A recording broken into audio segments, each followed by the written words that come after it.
Comment cultiver l'amour de soi? C'est quoi l'amour de soi? Parce qu'on en entend parler partout, on voit partout dans les magazines, dans des programmes télévisés, mais qu'est-ce que c'est finalement l'amour de soi? Beaucoup de personnes pensent que parce que l'on s'aime, on devient égoïste ou narcissique. Souvent, certaines ont eu des parents eux-mêmes narcissiques, qui étaient au centre de l'attention.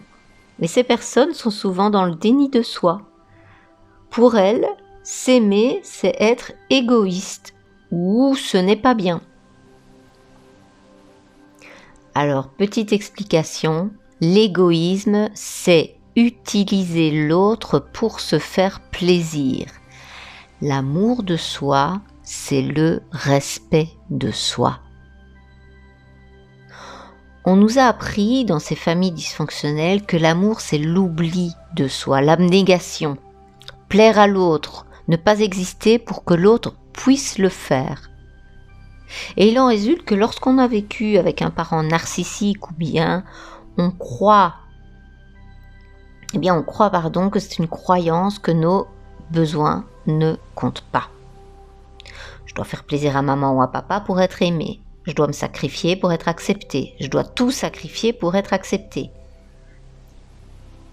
Ce sont toutes des croyances qui sont nées de cette famille dysfonctionnelle dans laquelle peut-être toi aussi tu as vécu.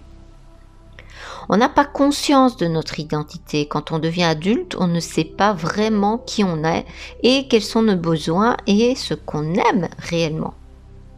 On n'existe qu'à travers le regard des autres, l'approbation de nos parents ou amis.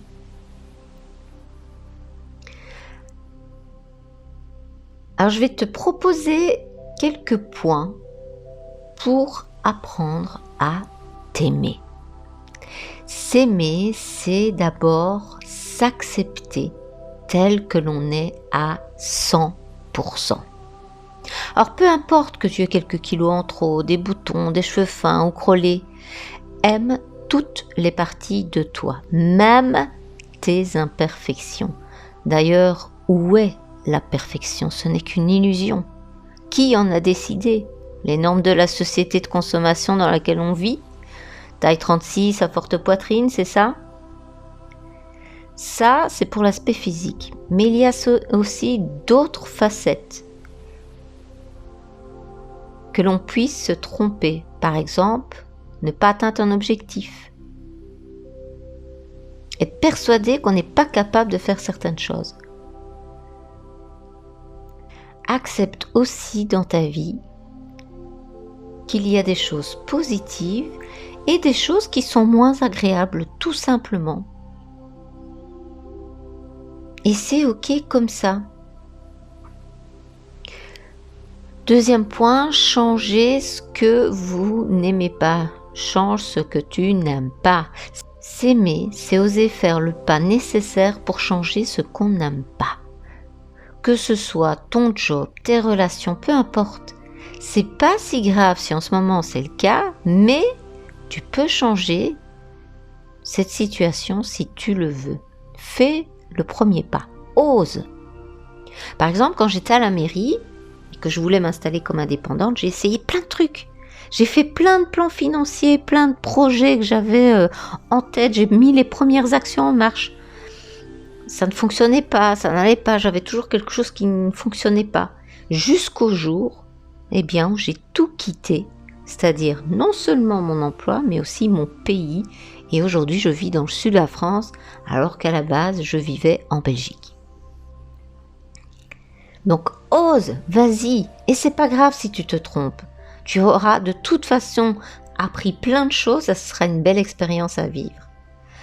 Troisième point, arrête de te comparer aux autres. Généralement, on n'est pas satisfait de soi parce que justement on se compare aux autres, notamment sur les réseaux. Par exemple, moi avec mes concurrentes. Mais ce sont des concurrentes qui n'en sont pas réellement. Ce sont des femmes ou des hommes entrepreneurs qui sont là depuis des années dans le métier, qui sont depuis certainement aussi des années sur les réseaux, etc. Donc ce n'est pas comparable. Je n'ai pas à me comparer, moi qui débute mon activité depuis 2 ans à quelqu'un qui a cette activité depuis 10 ans. Je vais encore progresser, je vais encore apprendre, comme ces personnes aujourd'hui ont appris. Arrête de te comparer aussi à tout ce que tu vois sur les magazines, toutes ces femmes que tu vois dans les magazines, dans les émissions télévisées aussi. Auprès de tes amis, pareil. Des amis parfois que tu envies. Abandonne les attentes de la société. De toute façon, quoi que tu fasses, tu auras toujours des avis divergents, des reproches, etc. On n'est pas là pour réaliser le rêve des autres, on est là pour vivre sa propre vie. Abandonne le fantasme de vouloir plaire à tout le monde. Plaire à tout le monde, c'est plaire à personne. Le 4e point, c'est, et pour moi l'un des plus importants, savoir se pardonner. Si on n'arrive pas à se pardonner, on est dans l'amour conditionnel, c'est-à-dire si tu fais ça, tu auras ça. On est content de soi lorsqu'on arrive à un objectif ou que l'on réussit quelque chose. Mais lorsqu'on n'y arrive pas ou que l'on fait des erreurs, et souvent on est en colère, on est fâché contre soi.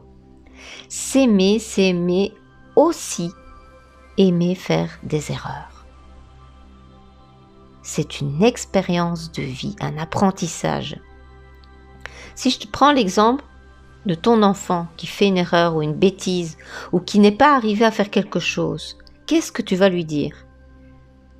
Est-ce que c'est une raison peut-être de le critiquer ou de ne plus l'aimer? Non, tu vas toujours l'aimer et tu vas l'encourager. Et bien fais pareil avec toi. S'aimer, c'est savoir se connecter à ton enfant intérieur. Approuve qui tu es, même si tu fais des erreurs. La vie est un parcours fait de réussites et d'erreurs. C'est comme les femmes souvent qui sont dans les relations toxiques. Elles culpabilisent en se disant que c'est de leur faute, que c'est elles qui ont attiré ce genre de personnes. Elles culpabilisent parce qu'elles n'arrivent pas à en sortir. On ne peut pas contrôler l'attitude des autres, juste votre regard sur eux et sur vous. Vous avez fait un mauvais choix, c'est pas grave.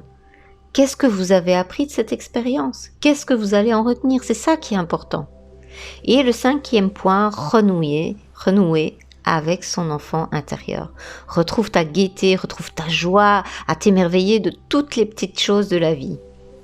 Quand tu vas te promener dans les bois, moi quand j'y suis allée il y a quelques jours, eh bien j'avais les larmes aux yeux. J'étais émue de voir toute cette nature luxuriante. Les enfants, ils sont capables de s'émerveiller de ces petites choses. Des fois, ils sont plus émerveillés par le papier d'emballage du cadeau que vous lui offrez que le cadeau en lui-même. Faites-en autant.